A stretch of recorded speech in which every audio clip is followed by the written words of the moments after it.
All right, let's dive into the world of the Anonymous Collective, shall we? We're going deep into their message from November 25th, 2018. And let me tell you, these guys are a puzzle. A real enigma. Yeah, exactly. They call themselves an anonymous charity, but they're all about exposing what they see as the hidden agendas of the elite. They frame it as this battle for humanity's soul, you know, Right. and it all revolves around this concept of frequency, which is pretty fascinating. So when they say elite, who exactly are they talking about? Well, they don't shy away from naming names. Yeah, they're not exactly subtle. No, not at all. They mention pedos, which is a term they use for people they believe are abusers.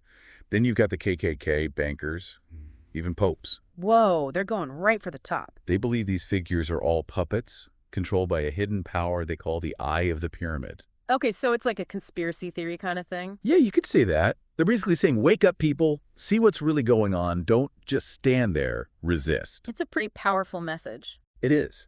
And this whole frequency idea is central to their message. Yeah. They claim that a figure they call Lucifer, who they refer to as he, just for simplicity, was this master of music and sound frequencies. Okay, so we're talking fallen angels and corrupted frequencies now. Yeah. Sounds like something straight out of a fantasy novel. Right. How do they connect this to the real world and to these elite they're warning us about? That's where it gets really interesting. They believe this manipulation through frequency is still happening today, Yeah. orchestrated by these powerful families, the elite. So they're saying our smartphones are like weapons in a cosmic battle. It's a pretty wild idea, I'll grant you that. Yeah, a little out there, but fascinating, right? Definitely. It makes you think about the impact of all the information and stimulation we're constantly bombarded with. Think about social media algorithms keeping you scrolling, or the way news outlets compete for your attention with those sensationalized headlines. So they're suggesting this is all a form of frequency manipulation. Exactly. It's a modern-day version of what they believe Lucifer was doing back in the day. Okay, so what kind of effect do they think these negative frequencies have on us? Like, what's the damage? Well, they claim these bad vibes contribute to all sorts of problems. Increased stress, depression, even physical sickness. And it's not just about individuals. They believe it weakens humanity as a whole, makes us more susceptible to control, So we're basically sitting ducks for these evil frequencies. according to them. Yeah. So what's the solution? How do we fight back? Well, the collective says the answer is, it's actually pretty simple. Ooh. Let's hear it. Love and truth. They believe love is like the ultimate power move, you know. Love conquers all. Exactly. They think it can dissolve all that negativity. But it's not just about fluffy feelings or, romantic love. Right. Yeah. They see love as an active force, Right. something you cultivate through self-control. Discipline, perseverance, kindness, all that good stuff. So it's more about making conscious choices and building positive habits. Exactly. They believe all those qualities of love have been, like, chipped away by all this manipulation they're warning about. It's made us more reactive, less in control of our own lives. Yeah, that makes sense. But how do we actually reprogram ourselves to be more loving and truthful? It sounds like a pretty tall order.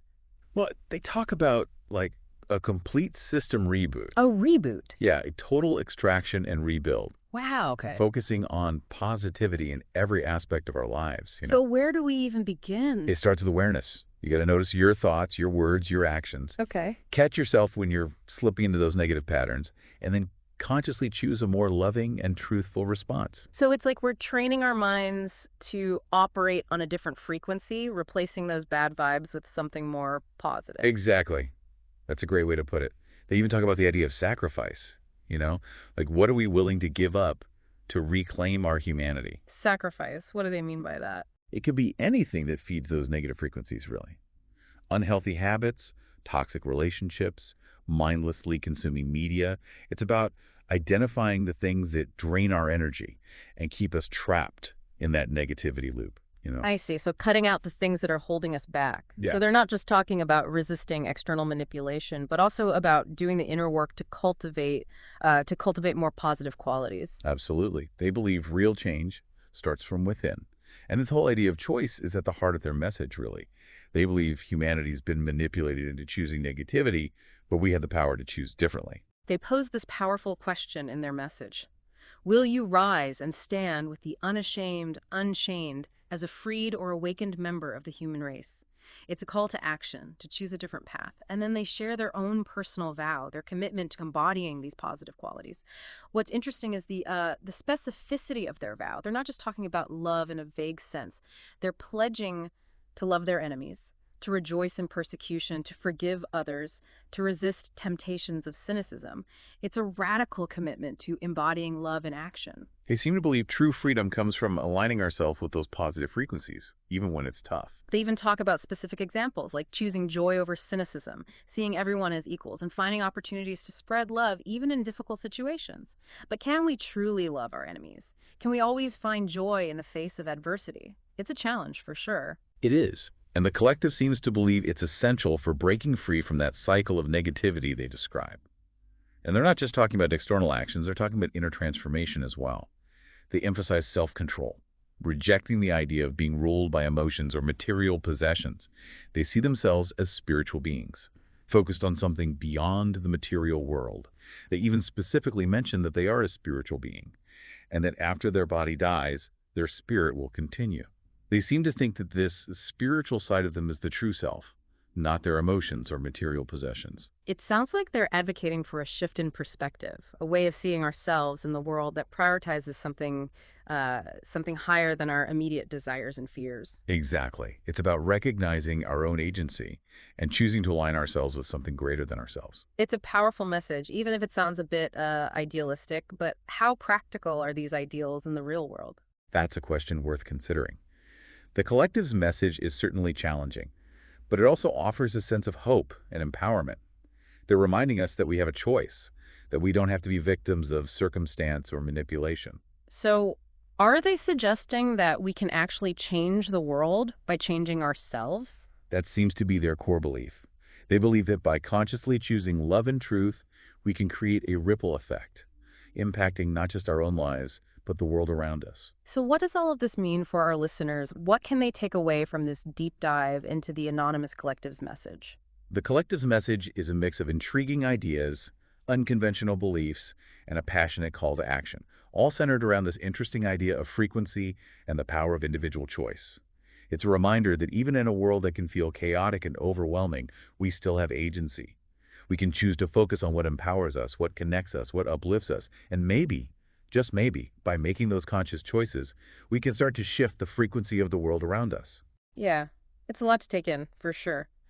But even if we don't, fully buy into the whole Lucifer and the bad frequencies thing, there's still something to be said for that idea of personal responsibility and the power of choice. Oh, absolutely. I mean, some of their claims might seem a little far out there, but the core message, it really resonates, Right. This idea that we're surrounded by negativity, maybe even manipulated by it, and that we have a choice in how we respond.